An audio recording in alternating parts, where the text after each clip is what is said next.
आज जेएनएलए पार्टी गोरखा राष्ट्रीय Mukti Morcha central committee एक बैठक हुआ।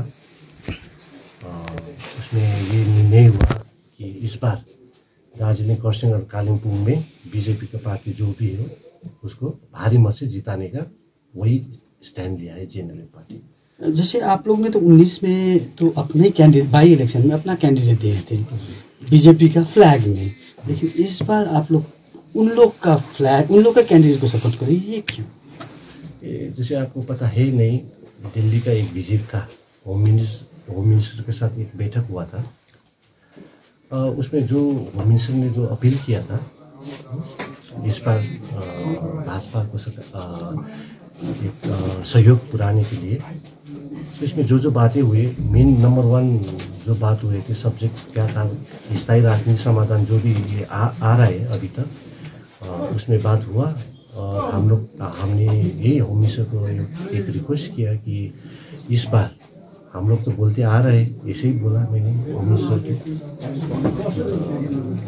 पब्लिक को जो भी एक्सपेक्टेशन है दार्जिलिंग पहाड़ का, तराई डोज का, ये सभी पब्लिक का जो एक्सपेक्टेशन है, इस बार होम मिनिस्टर सिर्फ आना है, दार्जिलिंग पहाड़ को जनता को संबोधन करना है और स्थायी राजनीतिक समाधान का रूपरेखा क्या है, ब्लूप्रिंट कैसा है, थोड़ा और ज़्यादा तरीका से कुछ बताए, और इसीलिए उसमें हम लोग काम कर रहे हैं। यानी कि आप कहते हैं कि अमित शाह जी होम मिनिस्टर दार्जिलिंग में प्रचार के लिए आएंगे? प्रचार के लिए आए और स्थायी राजनीतिक समाधान के लिए थोड़ा रूपरेखा और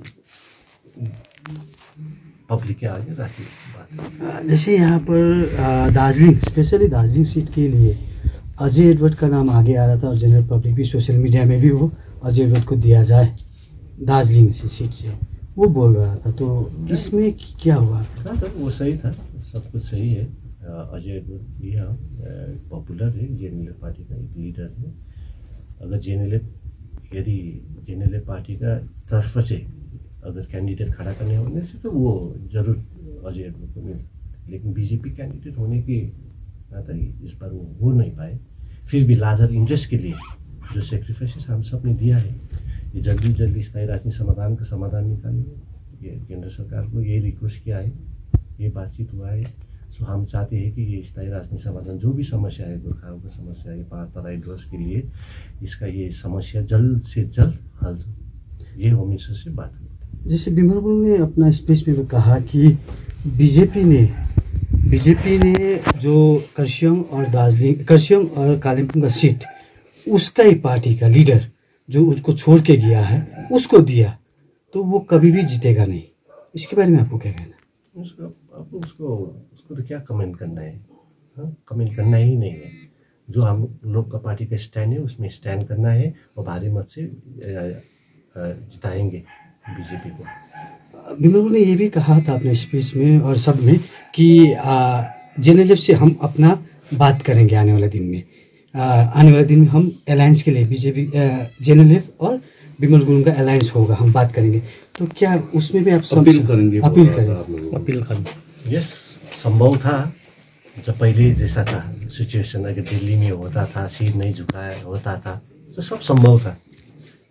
लेकिन जब स्टैंड जैसा आया है, किसी को चीफ मिनिस्टर बनाने के लिए क्या कि कैसे है, बंगाल के साथ टोटल इशू भूल गया है, सब कुछ भूल कर आए, उसमें कोई बात नहीं। हम लोग मिलने का, उसका सुझाव का, वो सुनने का, वो हम लोग का स्टैंड ही नहीं ले पाएंगे। इस बार का आपका एजेंडा क्या होगा, किस तरीके से आप वोट मांगेंगे, एजेंडा क्या होगा इलेक्शन का? मैंने अभी तो बताया था, जो होम मिनिस्टर से बात हुई थी, नड्डा जी से भी बात हुई थी, ऐसा नहीं है। हमारा संसद भी जो काम कर रहा है, बहुत तगड़ा से कर रहा है वो काम, क्योंकि खुद आँख से देखा है, बैठा हो, जैसे ये पहाड़ का जो भी समस्या है वो रखा हुआ है, होम मिनिस्टर का आगे रखा हुआ सांसद। सो आई एम सेटिस्फाइड सांसद का काम, राजू भाई किसी भी काम से हम वेरी सेटिस्फाइड। सो मेन चीज़ वही होगा, इशू के लिए होगा, जल्दी हो करने के लिए होगा। जो होम मिनिस्टर का अश्योरेंस है, ये आकर ऐसा ना हो, ये पहले जैसे ये था, एक गोरखा का सपना ऐसा था, ऐसा टाइप का ना हो, लेकिन ऐसा थोड़ा और अंदर जाकर थोड़ा रूपरेखा और खुलासा करे। ऑफकोर्स कोड ऑफ कंडक्ट चल रहा है, वातावरण अभी ऐसा ही है, सो शायद तो खुलकर ना बताए, फिर भी थोड़ा गहराई में जाकर थोड़ा उसका ब्लूप्रिंट या रूपरेखा किस टाइप का हो सकता है, थोड़ा जनता को अगर अमित शाह जी के मुंह से सुने, हाँ, बहुत खुश होगा, सेटिस्फाई भी होगा, आई एम श्योर। कितना आशावादी है आप? ठीक है, 100%। योद्धा के लिए सभी डेडिकेटेड है यहाँ, इसीलिए यही इंतजार में है वाजपेयी के साथ, इसीलिए और कोई नहीं है reason to be BJP central government. ये मानते हैं कि जेएनएलएफ ही बैकबोन है बीजेपी का पहाड़ में। ऐसे सब लोग सोचता है, लेकिन मेहनत करना पड़ता है। जेएनएलएफ अगर नहीं होता बीजेपी के साथ तो बीजेपी कुछ भी नहीं है पहाड़ में। वो हम बता नहीं पाएंगे ऑर्गेनाइजेशन की कितना है, लेकिन हम लोग का ऑर्गेनाइजेशन अच्छा ही है। हाँ, पकड़ है, ग्रास रूट तक पकड़ है। दूसरा पार्टी का कि इसका मतलब बीजेपी का बैकबोन जेएनएलएफ। बैकबोन बोल सकता है, but we are supporting BJP.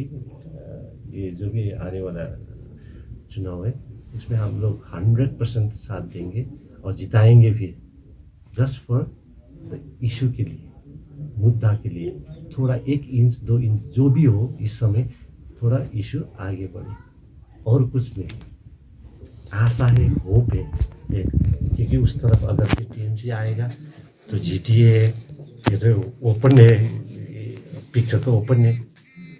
और अगर बीजेपी आ जाए, हम बोल नहीं सकते आए ना आए, लेकिन अगर आएंगे तो एक नया ऊर्जा आएगा, एक नया होप जाएगा, है ना। क्योंकि जीत तो आपको पता ही, is rejected by the people. सबसे किया है सारा जनता ने, बोला नहीं, इज बिन रिजेक्टेड, डस्टबिन का चीज़। सो इस साइड ये है, अगर ये आएगा तो ये होगा जीते, अगर बीजेपी आएगा तो नया होप आएगा, कुछ हो सकता है आगे। हाँ, जो हम लोग का जो भी है ना, इतना सालों से हाँ स्ट्रगल कर रहा है, उसका हम लोग का इश्यूज को एड्रेस होगा, ये हम लोग का विश्वास है। इसीलिए हम लोग आगे बढ़ रहे हैं। 100% हम लोग बीजेपी को साथ देंगे, वोट में विपुल मत से जिता कर भेजेंगे।